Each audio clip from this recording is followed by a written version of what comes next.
당신의 마음을 소중히 여기는 안산 단원 FM.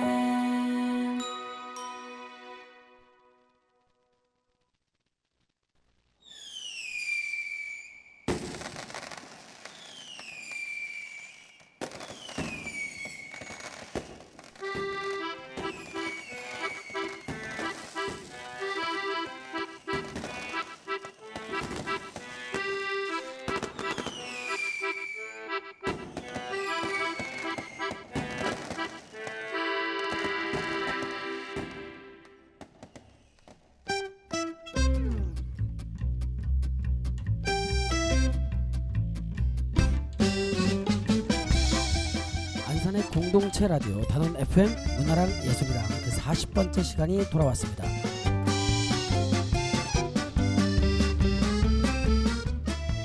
네, 올해 문화랑 예술이랑은 2주에 한 번씩 새로운 방송이 진행이 되고 있습니다.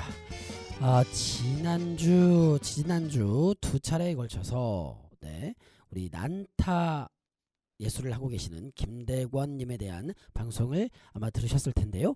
그러니까 지지난주에 새로운 방송이 나가고 또 지난주에는 그 방송에 대한 재방송이 나가고 이런 식으로 2주에 한 번씩 새로운 인물을 초대해서 새로운 방송을 여러분들께 들려드리고 그때 못 들으신 분들을 위해서 한 주 뒤에 한 번 더 재방송을 하는 시스템으로 이렇게 방송을 만들어 가고 있습니다. 문화랑 예술이랑 어느덧 40번째 시간인데요. 보니까 이 단원 FM에서 방송되는 다양한 어떤 라디오 방송 프로그램들 보니까 엄청난 횟수들을 다 자랑을 하고 계시더라고요. 이미 뭐 70회, 뭐 80회 나가는 분들도 계신데 저는 작년에 좀 이렇게 바쁘다는 핑계로 좀 몇 차례 결방도 하고 또 올해 들어서는 격주에 한 번씩 방송을 업로드하고 있는 상황이어서 여러분들 죄송스럽지만 40회 차를 맞이한다는 점을 말씀드리면서 자, 요번 회차에 여러분들께 소개드릴 또 지역 예술인을 한 분 모셨습니다.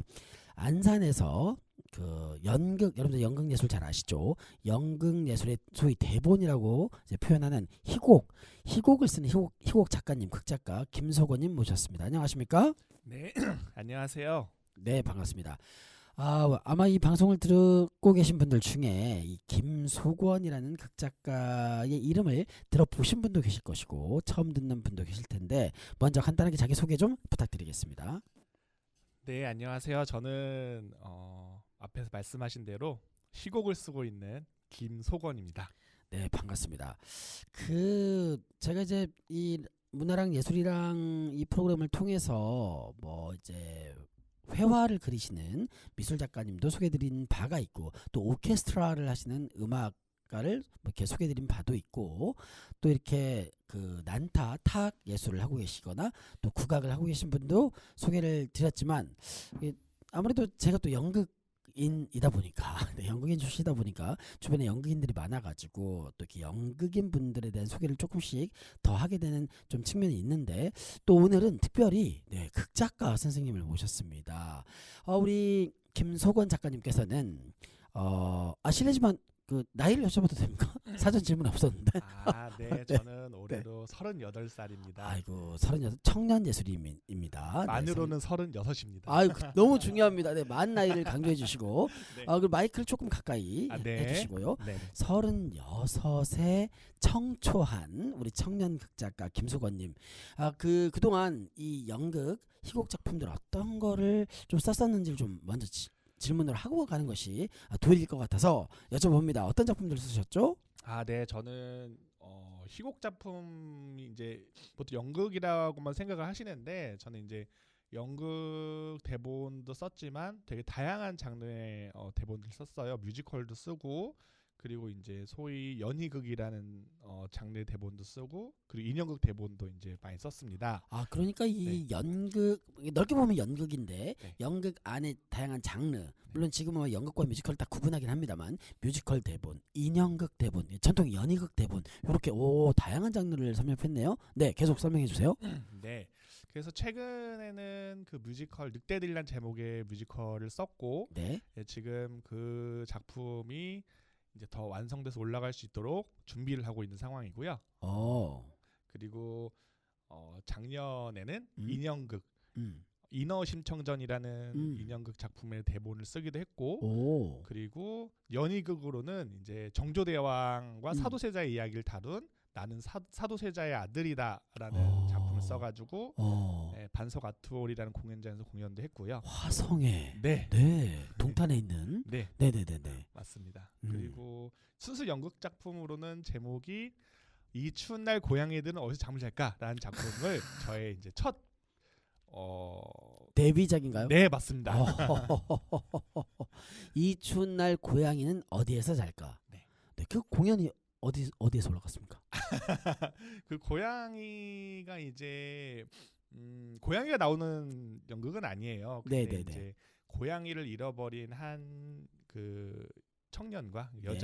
여자와 그리고 남자친구 네, 둘의 네, 네. 이야기를 다룬 이야기인데요. 네. 이제 오랜 사랑을 마치고 그리고 이별하는 이야기인데 어. 약간의 저의 이야기를 살짝 섞어서 아하. 냈어요. 우리 작가님들이 대부분 네 글을 쓸 때 본인의 경험을 뭐 이렇게 이용하지 않을 수가 없잖아요. 네, 그렇죠. 내 머릿속에서 나오는 건데 내 그렇습니다. 경험에 기반할 수밖에 없다. 그렇다면은 우리 김석원 작가님도 뜨거운 사랑과 가슴 아픈 이별을 경험해본 네 그런 예술가시군요. 네, 맞습니다. 그래요. 참고적으로 그 청취자분들 우리 지금 이야기 나누고 있는 김석원 작가님이 또 안산에 존재하고 있는 국내 굴재 예술대학이죠. 네, 서울예대에서 극작 전공을 이제 하신 분이고 이 그 서울예대 극작 전공에 대한 뭐 이야기는 나중에 여쭤보도록 할 텐데 어쨌건 이 추운 날의 고양이들은 어디에서 잘까? 그거는 뭐 이렇게 어떻게 관객들의 어떤 반응이 어땠습니까? 관객들이 마이크, 네. 솔직히 네. 뭐 많이 오시진 않았어요. 네, 네, 네. 첫 작품이기도 하고. 네, 그리고 그 수를 물어본 게 아니고 반응이 어땠는지. 반응은 이제 네. 너무 좋아하셨습니다. 네. 그리고 그 내용이 저희 이제 청년들의 약간 그 서로 남녀가 만나면 이제 결혼을 해야 도 이런 서로를 책임져야 되는 상황이잖아요. 그 책임을 앞두고 어떤 그 사회에 나가기 전 그 남녀의 서로에 대한 책임 이런 두려움을 다룬 작품이어가지고 아하. 되게 좀 공감을 많이 해주셨던 것 같아요. 엄청난 공감대가 만들어지겠네요. 이건 뭐 길게 보면은 이 나라의 출산율과도 연계되는 이 사회로 나간다라고 하는 것에 대한 어떤 책임과 두려움. 청년들이라면 누구나 갖고 있는 그런 공감대. 나중에 이 작품 한번 꼭 봤으면 좋겠는데 아니 갑자기 드는 생각이 우리 작가님들 중에서도 말하자면 나의 극단이 있는 작가님이 있고 그냥 개인 작가로 활동하시는 작가님들이 계시잖아요. 예를 들자면 이제 안산에서 활동하는 대표적인 이제 작가 중에 김규남 극작가 같은 경우는 본인의 극단이 있다 보니 본인의 작품을 공연을 해줄 팀이 안정적으로 존재하는 것이고 그러다 보니 본인의 작품이 공연될 기회를 좀 더 많이 만들 수 있는 이제 상황인데 개인 작가로 활동하다 보면 내 작품이 좀 공연이 되면 좋겠는데 이 공연을 해줄 주체를 찾기가 좀 어렵구나 막 약간 이런 어떤 어려움이나 그런 건 없습니까? 네, 그래서 저도 처음에는 네. 그 극단을 만들었었어요. 그렇구나. 그래서 네. 이제 봄의 주막이라는 극단을 만들어가지고 봄의 주막. 네. 극단 이름이 죽이네요. 그래서 한 2년 네. 정도를 이렇게 운영을 하다가 네, 마이크 가까이 좀 부탁드릴게요. 네. 네, 2년 정도 네. 운영을 하다가 네. 이제 그게 이제 또 팀원들이 또 취직을 하고 이렇게 되면서 이제 자연스럽게 지금 제가 이제 안산에 또 이제 뿌리 박으면서 이제 그 극단 활동을 안 하게 됐는데 이제 그 다음에 이제 제가 선택한 방법은 제가 대본을 써서 공연을 기획을 하면 어떨까 해가지고 어허라. 그때부터 이제 기획자 일을 이제 시작을 했고 아하. 그렇게 이제 네. 지금 사실 제 직업이 지금 2개죠. 네, 네. 그래서 어쩌다 보니까 기획자하고 작가를 둘 다 하고 있는 상황인데. 그렇네요. 네. 맞네요. 우리 김석원님은 네 극작가이시기도 하지만 또 안산의 대표적인 문화 기획자입니다. 좀 이따 말씀드리겠지만 안산에 이 여러 예술인들이 모여 있는 그 예술단체인 안산 민예총회 사무국장으로서의 역할도 하고 있고 또 안산에서 필요한 그리고 의미 있는 그리고 소중한 가치를 담은 여러 문화 기획판들을 기획하고 계시죠. 그러니까 이 기획의 시작이 내 작품을 어떻게 만들어 볼까, 어떻게 공연할 기회를 만들어 볼까 에서부터 시작이 됐군요. 네, 그래가지고 네네네네네. 사실 그 지원금이 이제 있으면은 돈이 있으면은 네네네. 공연을 만들 수 있잖아요. 그렇죠. 근데 이제 제가 이제 기획서를 써가지고 네. 이제 그게 선정되면 그래도 짜릿한 맛이 있거든요. 아 그렇지.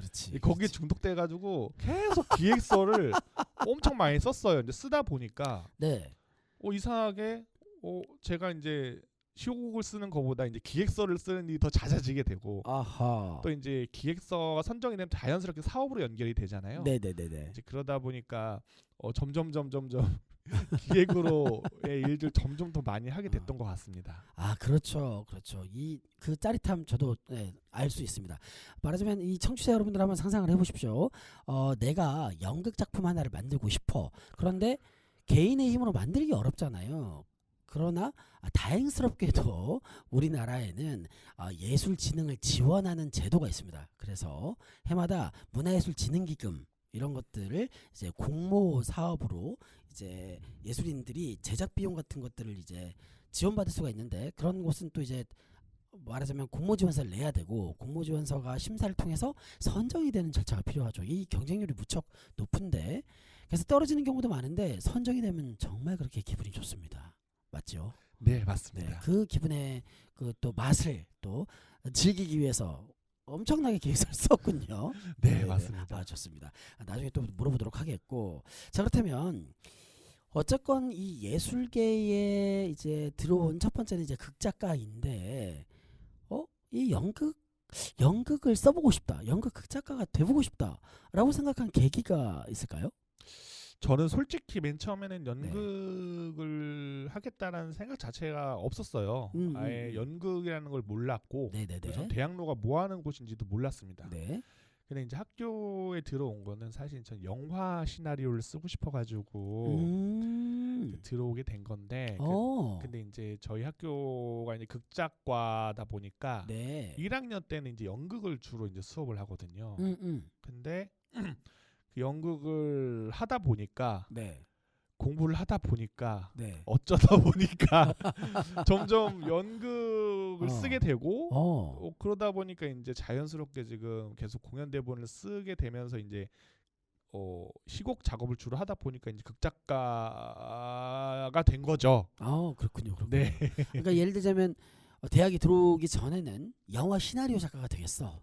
나 저 학교에 가가지고 영화 시나리오 작법을 배워볼 거야 하고 왔는데 어쨌든 그 학교의 1학년 극작 과정은 연극 희곡을 써야 되는 거니까 그걸 쓰다 보니까 이렇게 왔다라고만 말씀하셨는데 그걸 쓰는 과정에 그럼에도 불구하고 어쨌건 연극은 재미없네 하고서 영화 시나리오로 갈 수 있잖아. 근데 왜 계속 연극을 쓰게 됐을까요? 그 힘이 궁금한데요. 연극이 마약 같은 맛이 있어요. 이거가 연극을 이제 발표를 준비하면은 거의 학교에서 맨날 밤을 새거든요. 학교 그 서울예대 사람들 보면 항상 그 긴 옷 있잖아요. 롱패딩. 사실 그게 침낭이에요. 학교에서 자라고 그렇고 펴준 침낭이거든요. 이럴 수가. 그렇구만. 이것은 학생 복지라고 해야 될지.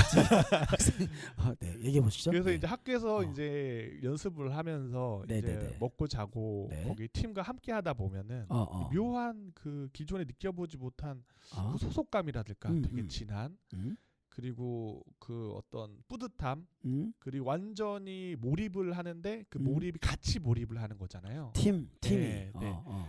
그 경험이 되게 강렬하고 그리고 그게 언제 제일 다가오냐면요. 이제 딱 공연이 끝났을 때 그때 이제 그게 싹 사라지면서 마음속에 허전한 빈 공간이 되게 크게 생깁니다. 그러면은 이제 다시 그걸 채워야 되잖아요. 뭔지 알 것 같아요. 그러면 다시 연극을 하는 거예요. 뭔지 알 것 같아요. 그 밤새워가면서 제작을 했던 그 과정이 뭐 육체적으로나 물리적으로나 힘들 수 있고 또 심리적으로도 힘들 수 있겠으나 어쨌건 우리가 만들고자 하는 작품을 만드는 과정이었고 그게 극장에서 탁 올라가고 관객들의 호평을 받고 박수 딱 받고 너무 잘했어 하고서 딱 자고 일어나면 그 다음날 허해지는. 그렇죠. 물론 이제 그 관객의 반응들을 기억하면서 내 마음을 충족하는 것은 당연히 있겠지만 이 허함을 또 어떻게 채워야 되지 하면서 또 연극 작업으로 뛰어드는구나. 그렇죠. 뭔지 알겠습니다. 진짜 그래요. 상상만 해도 재밌네요. 저는 이제 서울예대에서 공부하는 학생은 아니기 때문에 서울예대 학생들이 그 왜 그 돗바라고 부르는 그걸 그걸 맞아요. 입고 다니는가 했더니만 밤새워 가며 동선 연습하고 뭐 조명 뭐 논의하고 소품 만들고 의상 만들고 무대 세트 만들고 뭐 이러면서 막 밤에 막 강의실에서 쪽잠을 자기도 하고 아 이런 생활이군요. 근데 이거 대학생 때 꽤 재밌게 해볼 만한 생활일 것 같은데요. 아 정말 재밌습니다. 아 그렇군요. 힘들긴 힘든데 네네네네네. 전 사실 군대를 갔다 온 다음에 예대를 들어갔는데 어어어. 사실 육체적인 괴로움으로 치면은 음. 예대가 더 힘들었던 것 같아요. 저는. 아 군대보다 예대가 힘들다. 예, 힘들었습니다. 저는. 네네네. 하지만 네. 그 나를 만족시켜주는 아 그럼요. 그럼요 채워줌이 있다는 거죠. 그렇죠. 이 방송을 듣고 계시는 우리 청소년분들 죄송합니다. 청소년분들 안 될 것 같고요. 이 방송을 듣고 계시는 청소년의 학부모분들께서는 네 우리 김석원님의 이야기를 한번 들어보시고 꼭 극작과가 아니어도 좋잖아요. 서울예대 우리 그 자녀들이 예술에 관심이 있다라고 하면 정말 낭만적이고 전투적인 낭만적이면서 전투적인 이 학교 생활을 또 체험시켜 본다라는 마음을 가지고 또 한번 서울예대에 좀 응시할 수 있도록 또 이렇게 자녀들께 기회를 한번 줘보면 어떨까라는 생각이 들면서 노래 한 곡 듣고 오죠. 지금 들을 노래는 말이죠. 제가 하루에 한 번씩 어떨 때 하루에 여러 번씩 듣는 노래입니다. 요즘에 빠져있는 노래고요. 이 노래만 들으면 기분이 좋아집니다. 이 노래를 듣고 올 텐데요. 이 노래의 제목은요. 밤양갱입니다. 밤양갱. 네, 요즘에 이 노래에 빠져있어요. 비비님이 부르는 밤양갱 듣고 오겠습니다. 떠나는 길에 네가 내게 말했지 너는 바라는 게 너무나 많아 잠깐이라도 널 안 바라보면 머리에 불이 나버린다니까 나는 흐르려는 눈물을 참고 하려던 얘길 어렵게 누르고 그래 미안해라는 한마디로 너랑 나는 날들 마무리했었지 달디 달고 달디 달고 달디단 밤양갱 밤양갱 내가 먹고 싶었던 건 달디단 밤양갱 밤양갱이야 떠나는 길에 네가 내게 말했지 너는 바라는 게 너무나 많아 아냐 내가 늘 바란 건 하나야 한 개뿐이야 달디단 밤양갱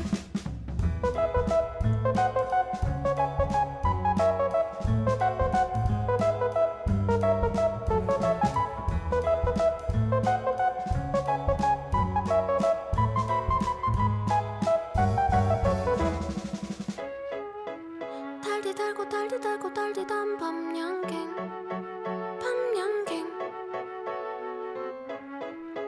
내가 먹고 싶었던 건 달디단 밤양갱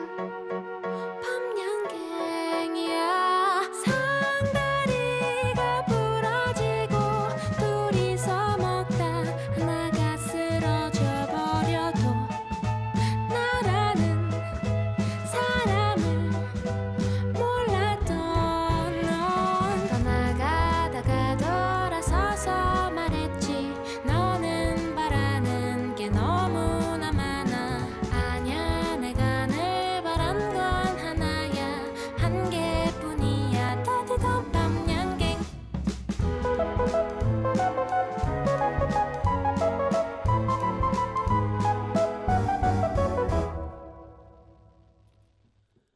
네, 밤양갱 듣고 왔습니다. 아마 우리 청취자분들께서도 이 노래 아마 자주 듣게 될 것이고 듣고 싶지 않아도 유튜브 타임라인이나 쇼츠에 자꾸 등장해가지고 보는 분들 많지 않을까 생각합니다. 네, 오늘은 네, 단원 FM 문화랑 예술이랑 그 40번째 시간을 가져가고 있는데요. 극작가이자 기획자이신 우리 김석원님과 이야기 나누고 있습니다. 자, 그러면 또 이 극작에 대한 얘기 좀 해볼 텐데 이제 희곡 쓰는 거 연희극, 인형극, 기획서도 쓰니까 아주 그냥 작가님이신데 그 글 작업을 하실 때, 극작을 하실 때 어떻습니까? 행복합니까? 행복이라기보다는 네네네네. 다시 마이크. 사실 네네네. 뭐 더 괴로운 게 엄청 크고요. 아 참 사실 항상 도망치고 싶어요. 그 글 작업에서. 이 글 작업을 하는데 나 또 도망치고 싶어. 네. 어떤 마음인지 알 것 같아요. 네네네. 해보세요 계속. 네. 그런데 응? 그게 이제 막상 이제 제가 이제 글을 써서 그 안에 장면과 인물에게 몰입을 하기 시작하면은 네네네. 그때부터 그 고통이 싹 사라지고 즐거움이 생기거든요. 근데 그 전까지 과정이 너무 괴롭고 근데 만약 막상 이제 몰입이 되면은 정말 그 시간 여행하는 느낌이 들 정도로 그렇죠. 시간이 정말 이거는 경험해 보신 분만 알 수 있는데 정말 제가 눈 떴다 감으면은 막 1시간이 지나 있고 막 이런 식으로 정신이 들어보면은 막 5시간이 지나 있고 그렇지. 정말 이 상황이 되면 정말 그게 정말 짜릿하고 행복합니다. 네. 근데 거기까지 들어가기가 너무 고통스럽습니다. 그렇죠. 네. 그렇죠. 하지만 그 어떤 몰입의 시작도 그 과정 없이 쑥 들어가긴 어렵습니다. 불가능하죠. 그쵸. 뭐 어쩌다가 운 좋게 별 과정 없었는데 몰입으로 쑥 들어간다? 그건 과거에 어떤 식으로든 축적의 과정이 나도 모르는 사이에 쌓여 있었기 때문에 몰입으로 들어갈 수 있다. 좀 이야기를 들어보니까 그 정말 이 몰입이라고 하는 플로우 몰입이라고 하는 이제 개념이 나와서 그런데 미국의 심리학자입니다. 이제 헝가리 태생인데 칙센트미아이라고 하는 심리학자가 몰입이라는 개념을 발견하고 세상에 발표를 했는데 혹시 알고 계신가요? 네, 알고 있습니다. 칙센트미아이의 몰입을 알고 있구나. 그 책을 또 읽었고요. 그리고 국내에선 또 황농문 선생님이라는 분이 또 관련돼서 책을 좀 쓰시기도 했죠. 그랬죠. 황농문 선생, 그 선생님 유튜브 강의도 많이 하시고. 네네네. 이렇게 또 몰입이라는 개념을 알고 계시는 또 예술인을 만나니 반갑습니다. 네, 그렇죠. 진짜 그 칙센트미아이나 황농문 선생님께서 말씀하시는 것처럼 사람이 이 집중을 하게 되면 그러니까 창의적 아이디어가 발산되는 그 지경에 이르르면 시간이 어떻게 가는지 모르죠. 네, 맞습니다. 네, 아니 내가 그 이제 다양한 이제 예술인 분들하고 인터뷰를 하다 보니까 여러 사례가 기억이 남는데 우리 아까 전에도 잠깐 언급이 됐던 김규남 극작가 같은 경우에 그 세월호 어머님들의 연극 대본을 한번 부탁드린 적이 있었어요. 그래서 그 작품을 쓰는데 본인이 이제 카페에서 썼대. 카페에서 쓰는데 자기도 모르게 어제 자기는 시간 가는 줄 모르고 쓸 거 아니에요. 몰입 상태에 빠져가지고. 그쵸. 근데 막 열심히 이렇게 막 쓰고 있는데 카페 종업원이 와가지고 김규남 작가님의 어깨를 두드리면서 괜찮냐고 물어본다는 거예요. 그래서 왜 그랬지 했더니 자기도 모르는 사이에 2시간 동안 울면서 2시간 동안 울면서 썼대요. 자기도 모르는 새에. 그쵸. 그게 이제 몰입 상태지. 네. 몰입 상태에 빠져가지고 그거를 쓰고 있고 그거는 이제 본인이 어쨌건 이 약간 슬픈 질감의 그 내용을 쓰느라고 본인이 울어가면서 이제 쓰는 어떤 거지만 외형으로 볼 땐 그렇지만 극작가로서는 굉장히 지금 그 환상적인 상태에 빠져 있는. 그렇죠. 그런 거죠. 근데 그 종업원 입장에서는 너무 2시간 동안 우니까 무섭죠. 이 사람 도대체 왜 2시간 동안 울고 있나? 그러면서 이렇게 깨우쳤다는 얘기가 있었는데 우리 김석원 작가님께서도 몰입 상태에 빠졌을 때 얻는 그 행복감이 있군요. 네, 맞습니다. 네. 뭐 혹시 뭐 이런 어떤 구체적인 어떤 사례 같은 거 있습니까? 써봤더니 아침 해가 떴다던가?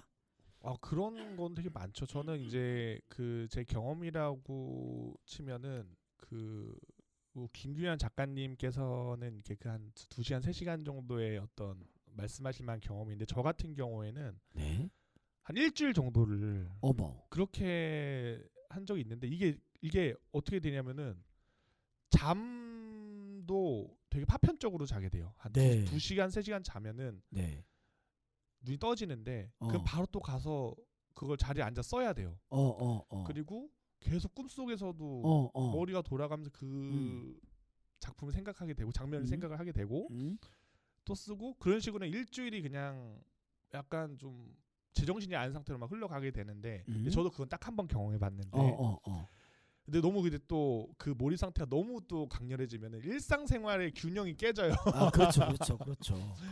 근데 그 경험은 정말 만약에 제가 그 시간적 여유가 있으면은 음, 정말 음. 다시 한번 가보고 싶은 경험이긴 한데 그러니까. 네 그게 참 쉽지 않더라고요 살다 보니까. 그러니까. 아니 근데 그 일주일간을 통째로 몰입에 빠진 경험은 진짜 인생을 통틀어 쉽게 하기 어려운 네 몇 차례 없는 이제 그런 걸 수 있고 그래도 하루에 조금이라도 이렇게 들어가면 거기에 또 글이 써지니까 그쵸. 네 그런 것 같습니다. 또 놀라운 경험을 하셨습니다. 좋습니다. 그렇다면 우리 저기 그 지금 기획자긴 하시지만 어쨌건 연극인으로서의 자기 정체성이 있지 않습니까? 네. 저도 그렇지만 그 봐왔던 작품들이 있을 텐데 네. 본인이 썼던 거 말고 네. 본인이 썼던 것도 괜찮아요. 기억에 남는 이거는 너무 좋은 작품이었다. 뭐 기억에 남는 연극 작품이 있다면 좀 소개를 해줄 수 있을까요? 저는 네. 그을린 사랑이라는 연극 영화 있잖아요. 네. 그 영화의 원작이 화염이라는 제목의 화염. 네, 희곡인데요. 네.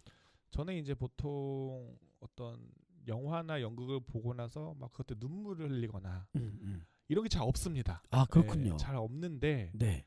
근데 그 화염이라는 작품은 제 희곡만 보고도 네. 정말 너무 강렬한 감정을 느꼈었던 아직까지는 그 이상의 강렬한 저한테 감동을 준 작품은 희곡만 가지고 네. 없거든요. 네. 그리고 제가 그 실제로 연극으로 봤을 때도 저 거의 매년 보러 가거든요. 매년 매년 공연이 되는군요. 네, 볼 때마다 항상 네. 이거 오픈런인가요? 공연이? 오픈런은 아닌데 매년 기획이 매년 돼요? 그렇게 하반기쯤에 이렇게 합니다. 그렇군요. 근데 공연 시간이 3시간 반이에요. 근데 그 3시간 반 동안 정말 그 등장 인물들 감정들과 이런 장면의 에너지들이 들어와가지고 네네네. 정말 숨도 못 쉬고 봐요. 근데 그게 쉽지 않잖아요. 3시간 반이라는 시간 동안. 그렇죠. 그거는 진짜 전 텍스트의 힘이라고 생각을 하고 이게 철저히 이거는 극작가로서 본 좋은 시곡 작품인 거죠. 3시간 반의 관객의 집중력을 붙들어낼 수 있는 글. 네. 그래서 저는 이제 제가 항상 저 사람처럼 글을 쓰고 싶다. 나는 항상 롤모델이 되시는 분이 이제 제가 지금 그 이름은 까먹었는데 네네네네. 그 그을린 사랑 원작 화염 작가님입니다. 그러시군요. 네. 화염 어떤 내용?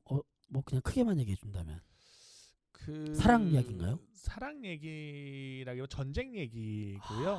그리고 그렇군요. 이제 약간 오이디푸스 이야기를 그 중동 전쟁의 배경으로 펼쳐지게 되는 네, 그 작가님이 원래 중동에서 태어나셔서 이제 영국으로 가신 분인데 네. 이제 그 중동은 항상 내전이 있잖아요. 그렇죠. 그 내전은 결국에는 서로의 증오의 굴레, 끊기지 않는 증오의 굴레가 이제 항상 있는데 그거를 끊지 못하는 그 안에서 갇혀 있는 사람들의 이야기고 주인공이 이제 어머니인데 네네네. 죽고 시작해요. 어머. 네, 죽고 시작하고 그 자식들인 이제 수학자인 딸과 복싱 선수의 아들이 그 어머니가 남겨준 그 유산의 그 편지의 내용을 따라서 어떤 한 사람을 찾아가서 중동으로 가거든요. 자기 아버지를 찾아가지고 아버지가 있단 말도 못 들었는데 근데 이제 아버지를 찾아가는 내용인데 뭐 이거 되게 큰 반전이 있고 영화 내용도 똑같으니까 영화 한번 보시면 좋을 것 같습니다. 그을린 사랑. 네, 좋습니다. 이 방송을 듣고 혹시라도 이 작품에 관심이 생기신 청취자분들이 계신다면 영화로 그을린 사랑을 먼저 보시고 그리고 또 올해 뭐 하반기쯤에 뭐 대학로나 이런 데서 그 연극은 제목이 화염으로 가는 건가요? 그을린 사랑으로 올라옵니다. 연극도 그을린 사랑으로 올라오는다는데 관심 있으시면 한번 관람해 보시면 좋을 것 같습니다. 국내 작품 중에는 혹시 뭐 없었습니까? 국내 작품 그 예대 교수님들 중에 뭐 박근영 선생님도 계셨고 뭐 오태석 쌤도 계셨고 뭐 쟁쟁한 교수님들 계셨잖아요. 뭐 조광화 쌤이라든지. 그렇죠. 네. 근데 저는 이게 딱 그렇게 항상 볼 때는 너무 대단한 작품이라고 보지만 뭔가 이렇게 끝까지 이렇게 우리 남는 작가님이 그 말을 딱 뭔가 생각을 떠올 때 고개를 들면서 마이크에서 벗어나. 그렇군요. 네네. 그래서 뭐 항상 기억에 남는 작품, 최근 봤던 작품 중에서 괜찮았던 작품인데 최근에는 저 대학로에서 했던 테디 데디런이라는 작품을 봤는데 테디 데디런. 네. 곰돌이와 아빠가 달려갑니까? 네, 되게 귀여운 제목이죠. 네. 근데 이제 이 작품 같은 경우에는 그 코피노 이야기를 다루는 이야기예요. 이제 네. 한국인 아버지를 둔 음. 그 필리핀인 딸과 한국인 딸이 만나서 자기 아버지를 찾으러 가는 로드무비 같은 연극인데 코피노라는 게 네. 코리아 필리핀의 네. 이제 그 자녀들이 네. 코피노라고 네. 불리는군요. 네. 네네네네. 근데 이제 한국에서 자란 딸과 그 필리핀의 이제 혼혈 딸의 목적이 다릅니다. 같이 아버지를 잡으러 찾으러 가는데 이제 한국의 딸은 아버지를 찾고 싶어하고 코피노 딸은 아버지를 죽이려고 해요. 어머. 그래서 이제 다른 목적이지만 이제 같은 이제 물론 이제 그 코피노 딸은 자기 목적을 숨기죠. 네네네. 그래서 이제 같이 아버지를 만나러 가는 이야기인데 사실 이제 뭐 코피노 이야기는 한국인에게 좀 불편한 얘기일 수 있잖아요. 그렇죠. 근데 그 이야기를 다루는데 상당히 또 재미있고 네네네. 또 너무 이게 좀 어둡고 어렵지 않고 너무 재미있게 잘 풀어내가지고 전 정말 재미있게 봤었던 작품인 것 같습니다. 테디 데디런 네. 제목하고 내용하고 네. 그러니까 제목은 굉장히 그 감미롭고 네. 귀엽고 하지만 내용은 굉장히 단단하고 좀 깊고 네. 무겁고 네. 하지만 질감은 막 그렇게 막 무겁진 않았겠죠? 네. 네네네네 좋습니다. 지금도 하고 있나요? 끝났습니다.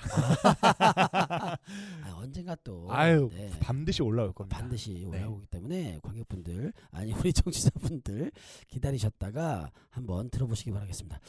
또 이렇게 우리 김석원 작가님과 함께 극작할 때 그 행복감 말하자면 몰입 상태에 빠졌을 때 물론 몰입으로 가기 위한 과정은 고통입니다. 고통이고 도망가고 싶은 감정의 연속이고 하지만 한번 이 글이 자기도 모르게 손이 움직여져가지고 글이 써내려가는 그 몰입 상태에 빠졌을 때 행복감에 대한 이야기를 해주셨고 또 기억에 남는 작품으로 그을린 사랑과 테디 데디 런에 대한 얘기를 해주셨는데요. 이쯤에서 노래 한 곡도 듣고 다음 이야기 이어가도록 하겠습니다. 요번 노래 말이죠. 제가 그 오늘 특별히 손님을 초청했으나 제가 계속 골랐어요. 곡을. 그래서 제가 요즘에 좋아하는 아까 그 비비의 밤양갱에 이어서 또 요즘에 유튜브 뮤직에서 그냥 추천해서 들으면 너무 좋은 백예린 님의 산책 한번 듣고 오도록 하겠습니다.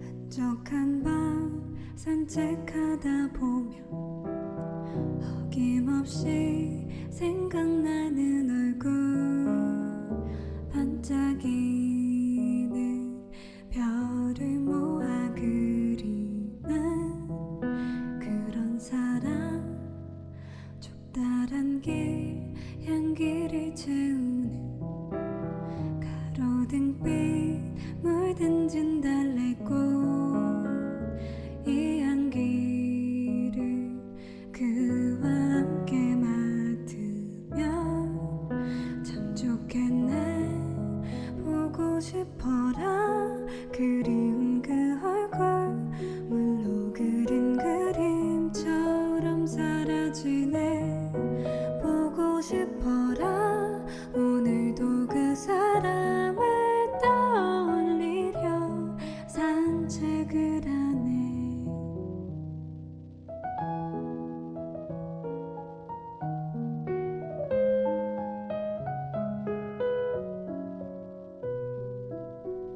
대기는 차갑게 감싸고 생생하게 생각나는 그때 안타까운 빛나던 시절 뒤로 하고 가던 보고 싶어라 그리운 그 얼굴 물로 그린 그림처럼 사라지네 보고 싶어라 오늘도 그 사람을 떠올리려 산책을 하네 따뜻한 손 그리고 그 감촉 내가 속 들어 앉아있던 그 눈동자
산책을 들어봤습니다.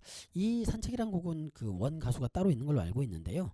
이 백예린님이 리메이크를 했는데 굉장히 또 멋지게 또 해주셨습니다. 처음 들어보신 분들도 계실 텐데 한번 뭐 제가 꼭 특별히 부탁할 뭐 이유는 없지만 한번 그 정말로 산책할 때 조용히 이어폰을 꽂고 들어보면 너무 좋더라라는 말씀을 드리면서 문화랑 예술이랑 40번째 시간 함께하고 계시는 우리 김소건 작가님과의 시간인데요. 다음 질문으로 또 이어가 보도록 하겠습니다. 이렇게 매주 2주마다 한 번씩 지역에서 활동하시는 예술인분들을 소개하고 있는 문화랑 예술이랑 프로그램이 또 우리 청취자 여러분들께 또 지역의 그 문화예술을 또 멋지게 연결어가고 있는 귀한 이제 일을 하고 있는 사람들을 만나는 어떤 기회라고 좀 여겨주시고 이분들 많이 좀 찾아주시고 응원해주시면 감사하겠습니다. 자, 우리 김소건 작가님 그 지금은 또 이 안산 민예총 사무국장 일을 또 하고 있지 않습니까? 그 안산 민예총 뭐 안산에서 활동하는 예술인들이 모여있는 단체 정도는 알 것 같은데 좀 이렇게 사무국장으로서 안산민예총을 좀 소개한다면 어떤 소개가 있을 수 있을까요? 저도 항상 그게 고민이고요. 네. 그렇죠. 네, 안산민예총은 되게 그 오랜 역사를 지닌 단체입니다. 네네네. 과거에 이제 군부 정권에 맞서서 민주화 투쟁을 하던 그 시기에 맞습니다. 그 예술만 할 수 없다. 네. 그리고 이제 함께 그 민주화 운동의 힘을 네네네. 보탠 예술인들의 어떤 모임으로 저는 알고 있고요. 네네네. 사실 제가 작년에 사무국장으로 부임해 왔을 때 누구도 저한테 안산민예총이 어떤 단체다라고 네네네. 알려주시지 않았어요. 그래가지고 이제 스스로 네네네. 그래 과거에는 그 민주화 투쟁을 위해서 힘을 보탠 단체라면 그럼 네. 지금은 어떤 단체일까 항상 고민하고 있는 것 같아요. 근데 그래도 이제 지금까지의 고민을 바탕으로 말씀을 드리면 민예총이잖아요. 네. 그래서 그 민이 저는 그 백성 민자여서 네네네. 요즘에는 people 사람들 이라는 생각을 많이 하고요. 그래서 사람이 우선시되는 사람이 중요한 그런 가치를 가지고 있는 예술인들이 모여있는 단체라고 생각을 하고 그래서 예술로 세상이 사람들이 행복해질 수 있는 세상을 만들기 위해 노력하는 예술인들의 단체다. 좋네요. 그렇게 생각을 하고 있습니다. 네, 사람들의 일상을 행복하게 만들 수 있는 예술의 힘을 믿고 예술로서 사람들에게 행복을 안겨주는 일을 하는 곳이다. 동시에 이제 그 예를 들면 이 세상에 어떤 불이함들이 생겼을 때는 예술로서 외침도 하고 소위 이제 저항도 하고 그쵸. 이런 것도 하는 거죠. 그럼요. 네네. 제가 그 알기로 매월 마지막 주 수요일에 또 그 중앙역에서 촛불 광장을 하는데 거기서도 역할을 하고 계시지 않습니까? 이제 민예총 같은 경우에는 거기서 이제 뭐 저희도 예술 단체다 보니까 그 현장에서 공연을 진행을 하거나 아니면 이제 주로 제가 하는 역할은 거기서 그 전체적인 그 필요한 음향 시스템 있잖아요. 그걸 담당해가지고 음향 감독 역할을 좀 하고 있습니다. 그렇군요. 매달 지역의 이슈가 좀 이렇게 시민들에게 전달되는 촛불 광장이라는 공간에서 또 안산민예총은 그 민예총답게 또 이렇게 음향과 또 어떤 공연과 그 기획도 같이 하고 기획으로 있습니다. 함께 하고 있습니다. 아주 훌륭하시고요. 그 안산민예총 그 뭐 말씀하셨지만 그 한국민예총이라고 하는 이 예술인 단체가 88년도에 생깁니다. 87년도에 중요한 일이 있었잖아요. 전두환 군사 독재 정권을 좀 이제 그 국민들의 힘으로 좀 그때 당시에 이제 또 뭐라고 했습니까? 그 계속 대통령을 하기 위해서 이제 호헌 소위 이제 그때 당시에 그 헌법이라는 게 그 대통령을 국민이 직접 뽑을 수 없는 내용이었고 그래서 체육관 선거 소위 체육관 선거라고 했잖아요. 그래서 체육관에 모여가지고 대통령을 뽑던 그 시절이었기 때문에 대통령을 국민이 직접 뽑게 해달라라고 하는 대통령 직선제 그리고 그 그 안 좋은 내용의 헌법을 보호하려고 하는 호원 조치를 철폐해라. 네. 그래가지고 대통령직 선제도 요구하고 후원 철폐도 요구하면서 국민들이 거리로 나와서 결론적으로는 전두환 이제 군부 독재 정권을 종식시켰던 네. 이제 놀라운 87년 6월 항쟁이 있었는데 87년 6월 항쟁을 겪으면서 이제 한국 사회의 곳곳에서 이제 그동안 이제 군부 독재에 눌려왔던 이런 시대를 마감하고 진정으로 민이 주인되는 이런 어떤 시대를 만들어 보자라는 네. 차원으로 소위 이제 노동자들은 이제 민주노총이라고 하는 걸 만들어내고 또 예술인들은 민해총이라고 하는 것들을 만들어내면서 왔죠. 그때 당시에 민해총을 만들던 시기에 그 대표적인 분이 소설가 조정래님부터 네. 시작해가지고 굉장히 많은 뭐 황석영 작가님이라든지 또 미술 쪽으로는 김학철 미술 작가님이라든지 이런 좀 놀라운 분들께서 함께 일떠서가지고 민해총이라는 한국민해총을 만들고 이 한국민해총이 만들어지면서 이제 조금씩 세월이 지나가면서 이제 각 지역마다 또 지회민해총, 뭐 지부민해총 이런 것들이 좀 생겨나는 네. 과정이 있었던 것 같습니다. 그 지금 안산민해총의 현재는 우리 김석원 사무국장님 그리고 윤혁일 네. 안산민해총 지부장님께서 이 민이라는 게 이제 정확하게 안산으로 치자면 안산의 시민들이겠죠. 그렇죠. 네, 안산의 시민들의 일상을 좀 예술로서 행복하게 만드는 일과 또 안산의 시민들과 공유할 만한 소중한 가치를 좀 예술로서 전달하는 일과 맞습니다. 이런 것들을 하고 계시는 것 같습니다. 네. 너무 훌륭하시고요. 그 대표적인 사업 중에 그리고 또 소중한 가치를 나누는 그 대표적인 사업 중에 16일에 만나요라는 사업이 있어요. 네. 어떤 사업입니까? 16일에 만나요는 간단하게 설명을 하면은 이제 저희가 이제 4.16 4월 16일이 세월호 참사가 일어난 일이잖아요. 그래서 이제 매달 16일마다 이제 예술인들과 그리고 이제 안산에 있는 마을에서 같이 그 16일에 모여가지고 세월호 참사를 기억하고 그리고 아직 그 온전히 다 이루어지지 않고 있는 진상규명 이런 문제들이 해결되기를 또 촉구하길 바라는 마음에서 마음을 모으고 네네. 그리고 이제 생명안전공원 네 맞아요. 네 지금 지지부진하고 있잖아요. 맞아요. 그것에 대해서 빨리 건설 좀 하자. 요런 공감대를 확산시키는 역할을 하고 있는 특히 생명안전공원 같은 경우는 이제 올해가 세월호 10주기인데 맞습니다. 10주기 때 완공하는 게 목표였단 말이죠. 맞아요. 근데 아직 착공도 못하고 있으니 속상합니다. 네 말씀 계속 하시죠. 네. 네. 그래서 이제 16일에 이제 저희가 뭐 고잔동도 갔고요. 네. 그리고 중앙동, 뭐 일동, 반월동 다양한 이제 마을들을 행정동들을 찾아간 거죠. 가가지고 네. 거기에 계신 주민자치위원회, 네. 뭐 공동체, 뭐 네.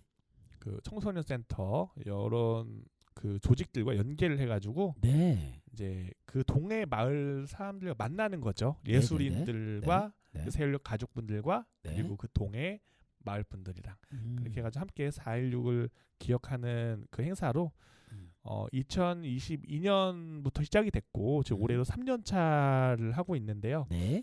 네, 그래서 올해도 10주기이기 때문에 좀 더 힘을 싣고 좀 더 메시지를 담아가지고 계속 진행을 하고 있습니다. 매월 16일에 해왔던 거죠. 네, 맞습니다. 대단합니다. 3년 동안 매월 16일에 해온 것으로 알고 있고 그리고 처음 시작한 2022년도에는 네. 사실은 사업비 하나도 없이 맞습니다. 안산민해총 예술인들이 정말 그야말로 재능기부라는 표현 좀 그렇고 어쨌건 마음을 자발적으로 자발적으로 마음을 이제 기부하면서 이렇게 매월 16일에 예술 행동으로서 세월호를 잊지 말고 기억하자. 그리고 아직까지 뭔가 이렇다 할 진실 규명이 안 됐는데 맞습니다. 그 부분에 대한 촉구하는 것들을 좀 이렇게 놓치지 말자. 네. 이렇게 해왔던 것 같아요. 혹시 가장 16일에 만나요 사업하면서 가장 좀 기억에 남는 이 예술인이 함께 해줘서 참 좋았다. 기억에 남는 우리 민해총 예술인 누구 있을까요? 모든 예술인분들이 다 네네네. 그 마음을 모아주기 때문에 네. 항상 다 소중하고 그 마음들이 네. 감사하죠. 이제 제가 좀 기억에 남는 거는 네. 그 이제 안산에 노립이라는 청소년 댄스 팀이 있는데 청소년 댄스 팀 이름이 노립? 네. 네. 맞습니다. 네. 그 최근에 엠넷에서 나오고 한 되게 인지도 있는 어머나 그런 댄스 네. 팀인데 네. 그 친구들이 이제 중학생 고등학생들로 이루어진 친구들이에요. 근데 이제 그 저희가 반월역에서 공연을 하는데 그 바닥이 완전 아스팔트였단 말이에요. 아하. 근데 그리고 비도 전날 왔는지 네네네. 약간 진흙이 좀 남아 있는. 진흙이 좀 남아 있는. 웅덩이가 이제 증발하고 약간 진흙이 남아 있는 그런 상태인데 정말 그 흰색 와이셔츠를 입고 어머나, 어머나. 바닥에서 온몸을 막 다 어머나, 쓰면서 어머나. 열심히 공연을 하는데 나중에 끝나니까 그 와이셔츠가 다 진흙이 돼 있는 거죠. 그거 보면서 네네네. 보통 살일만 하잖아요. 네, 그런 네, 상황이고 바닥에서 또 좀 다칠 위험도 있고. 네네네네. 근데 정말 몸을 사리지 않고 그렇게 혼신의 힘을 다하는 걸 보면서 좀 되게 감동이었어요. 그 모습이. 네네네. 그래가지고 되게 그 친구들이 어린 친구들인데 그렇게 그 어려운 환경에서 최선을 다하는 모습 보고 되게 감동을 했었던 기억이 있습니다. 아, 그렇군요. 그 아무래도 안산민의 총이 이제 예술하는 공간이 당연히 이제 그 시민들의 일상의 행복을 위해서 예술을 해야 되기 때문에 공연장에서만 해서는 전시관에서만 해서는 시민들이 공연장을 찾아오기 바쁘고 네. 그래서 주로는 시민들의 생활 공간인 공원이나 뭐 전철역 광장이나 뭐 이런 곳들에 만산문화 광장이나 이런 곳들에 나가서 이제 예술하는 경우들이 많은데 게다가 또 이제 16일에 만나요 같은 경우는 또 대중들이 모여 있는 공간으로 가야 되기 때문에 야외 공간에서 하다 보면 그렇게 이제 공연을 하기에 좀 척박한 이제 무대 공간 네. 살 수밖에 없는데 이 이야기를 들으니까 무슨 생각이 드냐면 이 젊은 어린 또 우리 그 댄서분들의 어떤 건강을 위해서도 그렇고 또 다른 어떤 민예총 예술인 분들의 어떤 그 예술하면서 다치면 안 되니까 그런 것들을 위해서라도 이 안산민예총이 그 댄스 플로어인데 조각으로 되어 있어서 나중에 결합도 할 수 있고 뗄 수도 있고 약간 이런 형태의 댄스 플로어를 어떻게 한번 구매해가지고 보유하면 좋겠는데 그거를 지금 현재 그 안산민예총 자체 힘으로는 어려우니까 네. 이걸 하기 위한 어떤 모금이라든지 약간 이런 걸 한번 해야 되겠다 이 생각이 드네요. 절실한 마음이 있습니다. 그러니까요. 그래야 이 귀한 예술인들이 그 마음을 가지고 왔는데 또 이렇게 공연을 하다가 다치면 안 되니까 네. 그래요. 안산민예총 댄스 플로어 보유를 위한 안산시민 모금 캠페인 대모금 운동 이런 거 한번 민예총 운영위에서 한번 얘기 한번 해보시기 바라겠습니다. 네, 알겠습니다. 네네네. 좋습니다. 이렇게 안산민예총 활동도 열심히 이제 하고 있는데 이 안산민예총이 어쨌건 그 지역의 여러 예술인들이 이제 가입하여 가지고 이렇게 예술인 연합 단체로서 활동을 하고 있잖아요. 네. 또 안산에 또 예총이라는 또 네. 예술인 단체도 있는데 어쨌건 지역에서 예술하시는 분들은 뭐 예총, 민예총 잘 모르기도 하거니와 안다고 하더라도 이렇게 굳이 거기 가입할 필요성이 있나라고 생각하기도 네. 쉬운데 안산민예총에 제가 최근에 좀 가입하는 예술단체들이 좀 새로운 단체들이 있는 걸로 알고 있고 네. 그 방금 전에 소개하셨던 노립이라고 하는 네. 예술팀도 그 말하면 타악 퍼포먼스 팀 네. 타쇼인가요? 네, 타쇼하고 연계가 있는 거잖아요. 맞습니다. 그 타쇼도 이제 민예총이 가입한 지 얼마 안 되셨죠? 한 2년 그래, 차로 알고 있습니다. 그러니까. 네. 그래서 이렇게 좀 이렇게 안산민예총에 가입해서 소중한 어떤 좀 무대에 예술할 수 있는 기회를 또 이렇게 제공받기도 하고 뭐 이럴 수가 있는데 안산민예총에 좀 이렇게 가입을 요청하는 멘트, 가입하는 방법에 대한 안내를 하는 멘트 이런 거 좀 해줘야 되지 않을까요? 네, 안산민예총은 정말 문 활짝 열려 있고요. 네네네. 네, 예술에 대한 마음이 있으신 분 누구나 다 가입이 가능합니다. 제가 이제 택시를 탄 적이 있었는데 네. 그 택시 기사님이 또 트로트 가수님이시더라고요. 그래요. 네, 그래서 되게 어. 무대 공연도 많이 가시고 이런 분이었는데 네네네네네. 또 그런 분께도 제가 혹시 그 예총과 민예총을 아시냐 물어봤는데 모르신다고 하시더라고요. 몰라요 일단. 그래서 네, 몰라요. 상당히 모르신 분들이 네, 많고 네, 또 네. 본인이 이제 보통 이제 예술인이 한 가지 직업을 갖기 좀 어렵잖아요. 그렇죠. 과거 예술을 했었는데 좀 그만뒀었는데 지금 다시 뭔가 좀 마음이 생기시는 분들도 좋고요. 네, 그리고 네, 네. 아무것도 없이 처음 시작을 하고 싶으신 분들은 또 민예총에서 그 다양한 장르 예술인들께 이제 또 배울 수 있는 기회도 있습니다. 그렇기 때문에 일단 문은 누구에게나 열려 있고요. 네. 그리고 뿐만 아니고 그 이제 예술 회원분들은 예술을 하기 위해 예술인 분들을 대상으로 하는 회원이고요. 그리고 이제 또 안산 민예총의 활동을 응원하고 싶으신 분들께서는 또 후원 회원이라는 또 길이 열려 있습니다. 그러니까 안산 민예총 사실 안산 시민분들이시라면 누구나 가입할 수 있는 방법이 열려 있고요. 그리고 가입하시면은 또 이제 저희가 항상 그 안산에서 다양한 예술 사업을 하려고 노력을 하고 있거든요.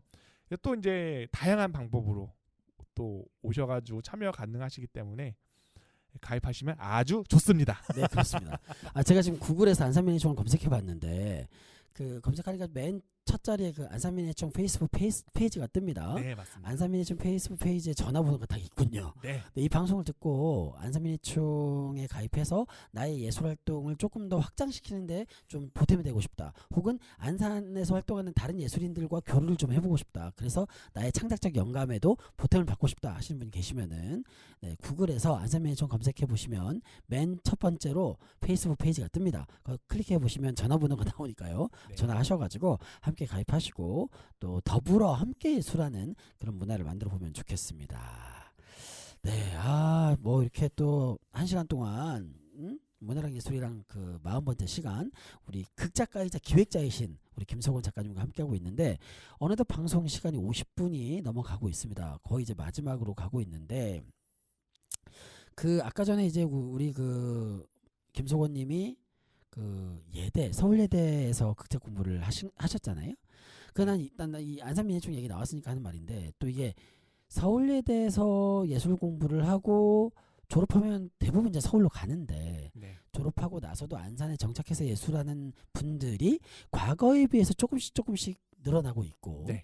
이렇게 조금씩 안산에 정착하시는 또 예대 졸업생들이 이렇게 안산민예총에 가입해서 또 이렇게 활동하시기도 하고 네. 심지어는 안산민예총 사무국장까지 하고 있잖아요. 네, 맞습니다. 이게 정말 이 젊은 안산민예총의 어떤 모습을 보여주는 것이고 또 한편으로는 또 제가 또 몸담고 있는 또 컬처 7호라고 하는 문예예술 사회적 협동조합 하고도 이렇게 연계가 되는 거기 때문에 이렇게 또 그 예술인 협동조합이나 예술인 연합단체들이 또 서울예대를 졸업하고 서울 가지 말고 안산에 남아서 예술 좀 해주세요라고 약간 그 당기는 역할도 하고 안산에 남은 예술인분들을 좀 이렇게 챙기는 역할도 하고 있다 이런 말씀을 좀 이 기회에 좀 드리면서 그 극작과 지금 이 방송을 듣고 계신 분들 뭐 이제 청소년을 자녀로 둔 이제 부모님도 계실 텐데 어떤 게 좋았다 혹은 뭐 꼭 이 학교에 오시면 이런 걸 배울 수 있다라든지 뭐 아니면 좀 이 학교에 입학하고 하려고 한다면 좀 이런 데 주안점을 둬야 된다라든지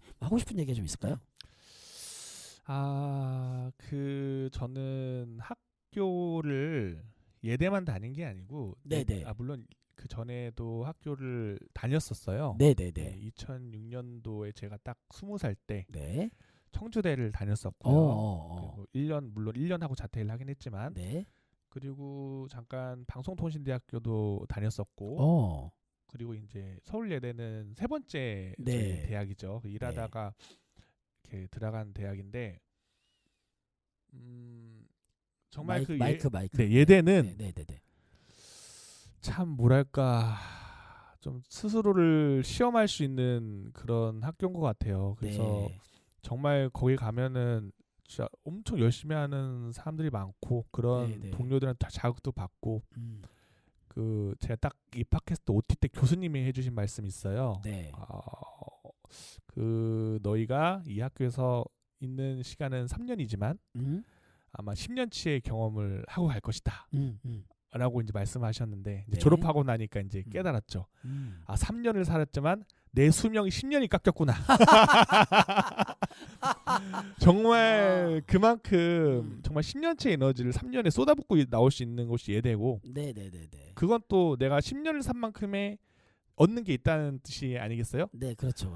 예, 정말 그런 정말 열정으로 가득 차서 활활 타고 있는 용광로 같은 곳이고 들어오시면 정말 많은 경험 그리고 스스로에 대한 변화 이런 거가 내면에서 벌어질 수 있는 아주 좋은 공간이라고 생각을 합니다. 네.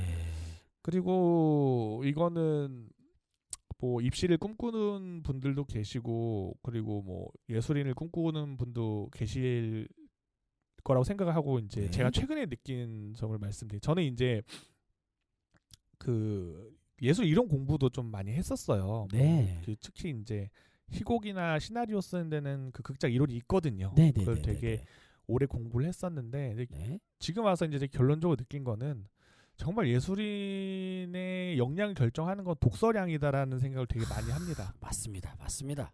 독서의 절대량이 그 예술인의 역량을 결정합니다. 그래서 맞습니다. 정말 예술인을 꿈꾸시는 분들 장르가 어떻든 간에 결국 책 읽는 배우가 이기고요. 책 읽는 화가가 이기고요. 책 읽는 음악가가 더 좋은 작품을 할 수 있다고 전 생각을 합니다. 제 경험상. 여러분들 책 많이 읽으십시오. 책을 다독을 해야 예술 찐 예술이 만들어진다. 네, 맞습니다. 네. 근데 김성원님 지금 방송이 거의 57분 마감이 되고 있어가지고 네네네. 우리가 음악은 못 듣더라도 마지막 소감 인사는 들어야 되는데 네. 어땠습니까? 방송해 보니까? 아, 저는 라디오 첫 방송인데 엄청 떨리긴 했는데 네네. 그래도 재밌네요. 재밌다니까 요거. 네. 재밌고 네.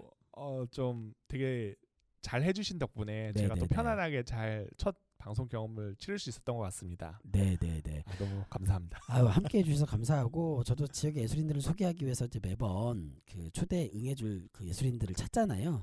근데 이제 스케줄이 안 맞아가지고 못 오시는 분들 많은데 네. 이렇게 또 바쁜 중에 시간 쫓겨주셔서 정말 감사드리고 나중에 또 현장에서 네. 여러 청취자분들 만나뵈면 좋겠습니다. 네, 감사하고요.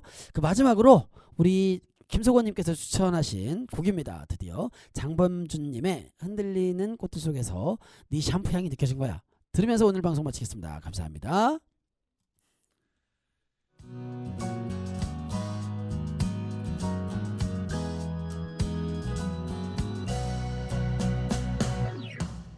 흔들리는 꽃들 속에서 내 샴푸 향이 느껴진 거야.